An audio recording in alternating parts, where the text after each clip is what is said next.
Gadamer y la hermenéutica. Tutorial sobre Gadamer y la hermenéutica. A partir de Hans-Georg Gadamer y su obra fundamental Verdad y Método de 1960, la hermenéutica pasa a ser definitivamente una de las corrientes fundamentales de la filosofía contemporánea. Ya no es un método, es una filosofía hermenéutica. Gadamer se inspira en Dilthey y sobre todo en Heidegger, de quien fue discípulo. Además, recoge algunos temas de la fenomenología de Husserl. El resultado es una teoría coherente acerca del fenómeno de la comprensión, entendida esta no como un método, sino como una dimensión fundamental del ser humano que afecta a toda su existencia histórica y comunitaria. Ante todo, la comprensión tiene un carácter objetivo. No consiste en entender a otros, sino en entenderse con otros sobre algo, un texto que puede ser no solo un texto escrito, sino también un acontecimiento histórico, una obra de arte, etc. Pero sobre todo, la comprensión es histórica, en el sentido de que siempre se realiza como un acontecimiento mediado históricamente. El análisis del fenómeno de la comprensión destacará sobre todo este último aspecto. Primero, los prejuicios y la tradición. Gadamer acusa la Ilustración de un prejuicio básico, el prejuicio contra todo prejuicio, y con ello la desvirtuación de la tradición. Fue solo a partir de la Ilustración cuando el concepto de prejuicio adquirió el matiz negativo que ahora tiene. Sin embargo, prejuicio solo significa juicio previo, no necesariamente juicio falso. Hay prejuicios legítimos. Incluso los prejuicios de un individuo son, mucho más que sus juicios, la realidad histórica de su ser. Lo mismo sucede con la tradición.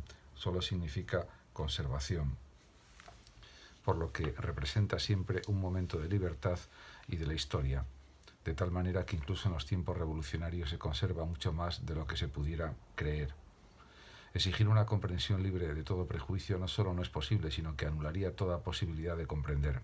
La comprensión de un texto solo es posible desde una precomprensión o un prejuicio que se proyecta sobre el texto y debe ser confirmada por éste.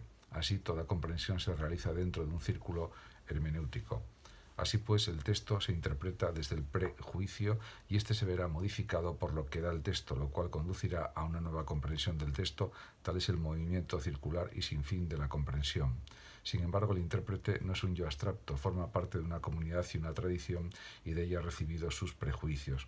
Con ello se establece otra forma de circularidad. La tradición determina nuestros prejuicios y nosotros, al asumir la tradición, la modificamos. Segundo, la distancia histórica del texto no es un obstáculo sino una ventaja. No se trata de desplazarse mentalmente a otra época, pretensión del historicismo. La tradición vincula texto a intérprete, por lo que el texto aparece al mismo tiempo como extraño por distante y familiar. El texto pertenece a la tradición y la distancia histórica permite conocer su historia efectual, es decir, los efectos producidos por el texto en la historia posterior. Puede decirse que el intérprete comprende el texto, que puede ser un acontecimiento o un producto cultural de cualquier tipo, mejor que su autor.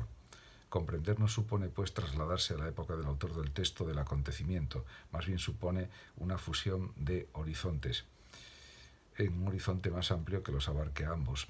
Ello permite a Gadamer recuperar un aspecto de la hermenéutica tradicional olvidado por el romanticismo. La aplicación del texto al presente histórico es un aspecto esencial de su comprensión.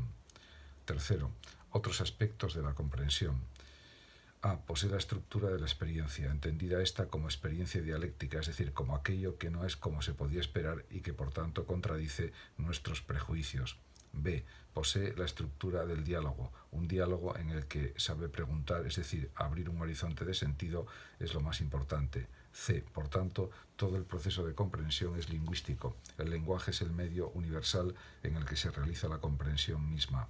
Así es como debe entenderse la sentencia lapidaria de Gadamer. El ser que puede ser comprendido es el lenguaje.